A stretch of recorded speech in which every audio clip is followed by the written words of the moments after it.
Welcome back to Millennials and Podcast. This is episode 11. I'm your host, Raven, and this is my co-host, Law.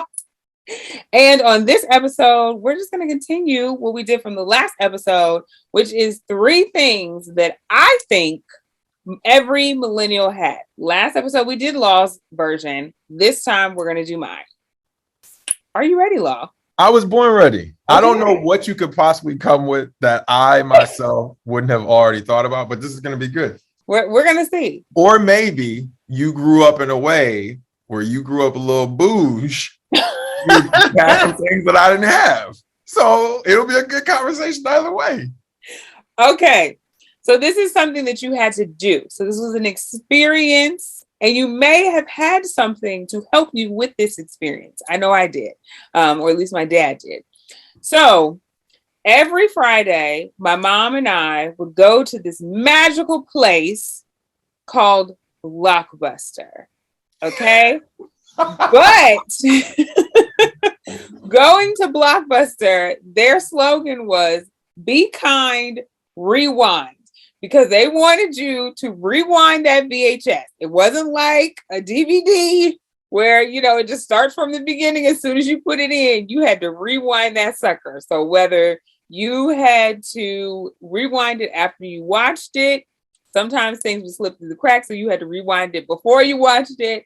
And I remember going into Blockbuster and they had those rewind machines going, okay, for the people who were not kind enough to rewind.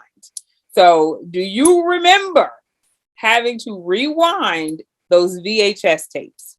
Not only do I remember that, but I faithfully was the one in my house that was responsible for it. Oh, right? It's one thing that we all watch the video, but it's another thing when you have to actually be the person that sits there and waits for the thing to rewind all the way back.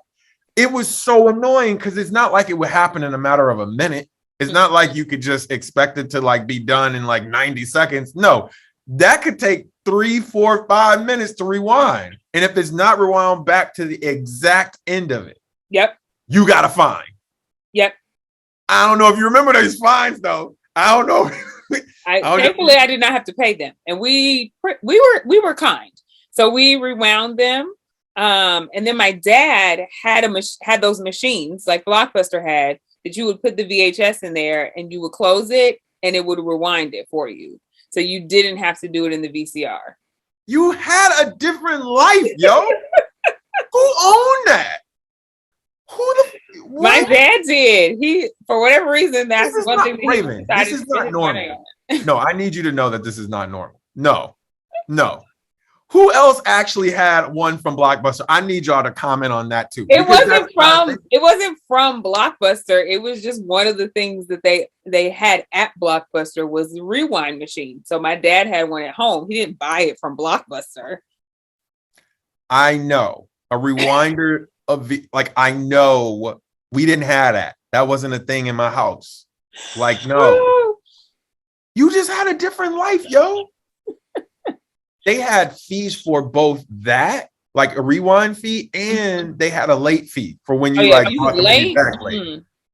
Because that person was coming to Blockbuster to get the video. So you needed to return it so that the next time someone came, the thing wasn't empty. The slot wasn't empty. And so you did, if you returned it that day, if it wasn't in that slot, I would go and be like, hey, did anybody return this?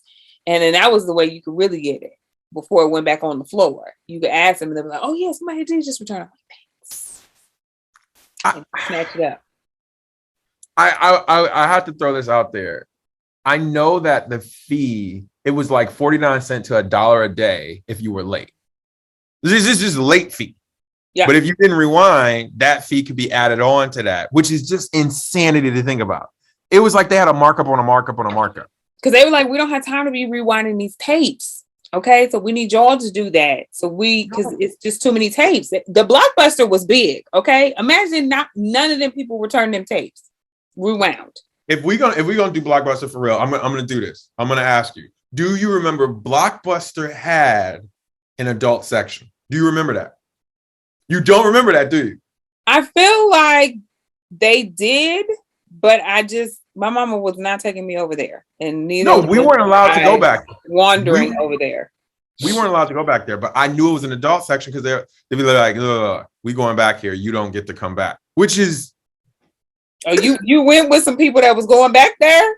No, I've never actually went back there. It's just the idea that existed. And as kids, we still knew. Blockbuster threw me for a whole bunch of reasons. Blockbuster, like, they were selling candy for the same clip that you would have to pay for it at the movies. Mm-hmm. People was buying that candy. We were definitely buying the candy and popcorn at the Blockbuster.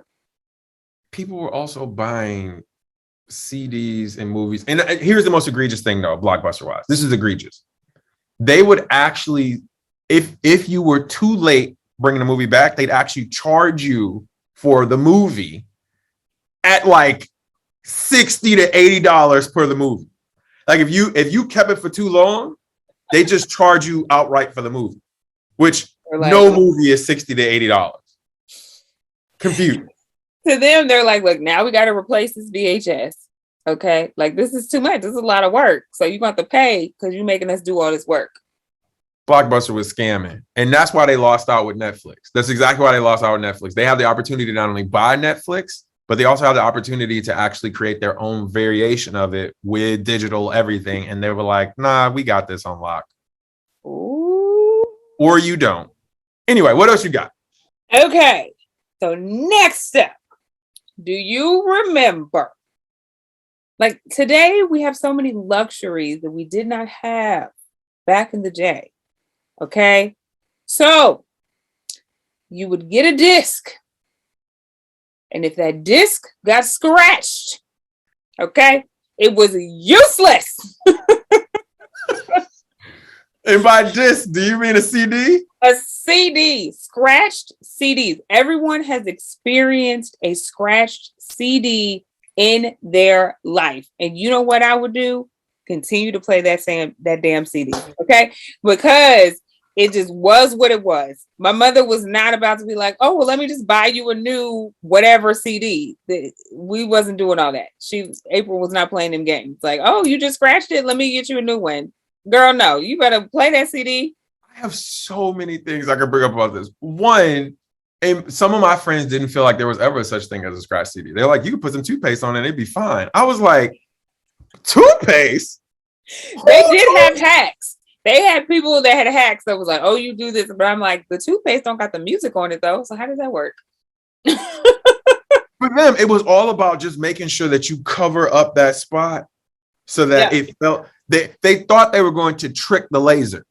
No, you cannot trick the laser. There's no trick to the laser. Your laser is not lasering then. Like, what are you talking about?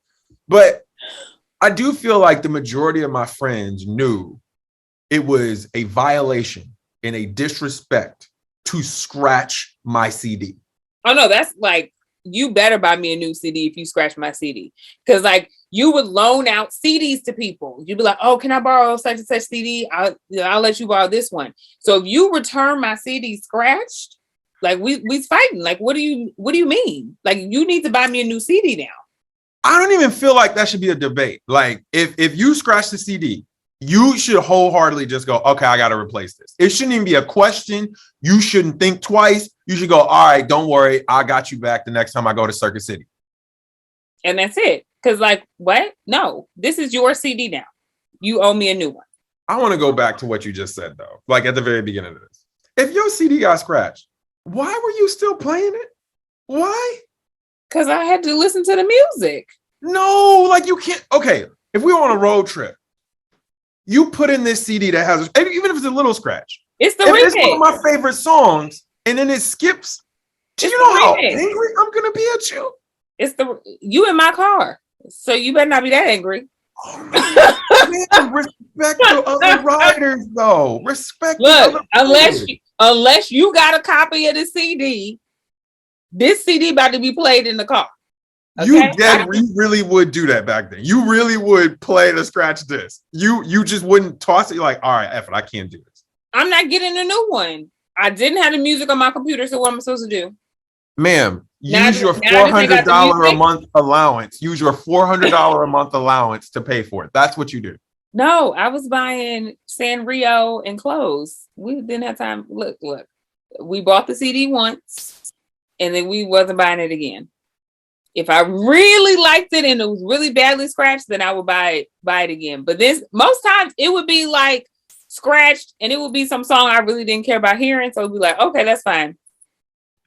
We just know it don't skip on the good ones.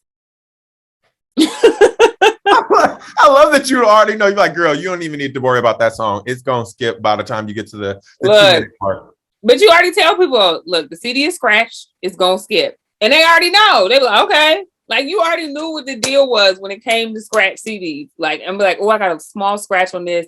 I was like, sometimes it works, sometimes it don't. But we just gonna put it in and see. People knew what the deal was. I couldn't get upset about that. Like, oh my God, it's skipping. Girl, your CD is scratched. I understand.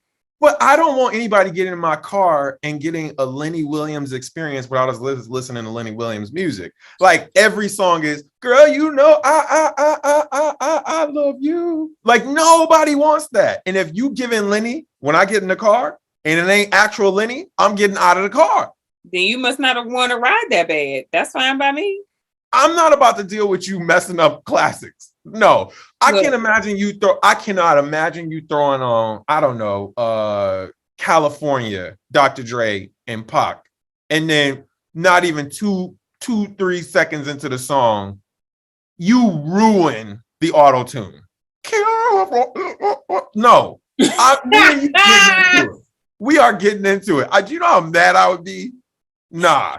But that's the thing. You can be as mad as you want to be, because at the end of the day, it's my car and my CD. So if you got a problem, you can walk.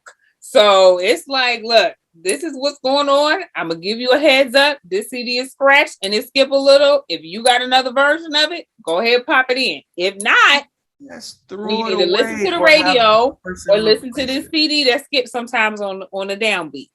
You just throw it away. Anyway, what else you got?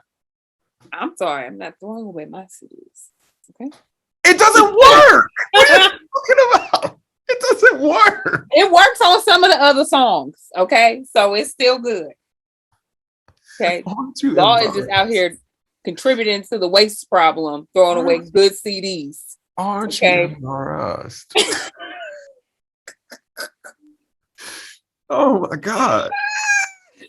So for my last one, do you remember, okay, when the computers would, one, they were large, okay? 2, they did not have a webcam.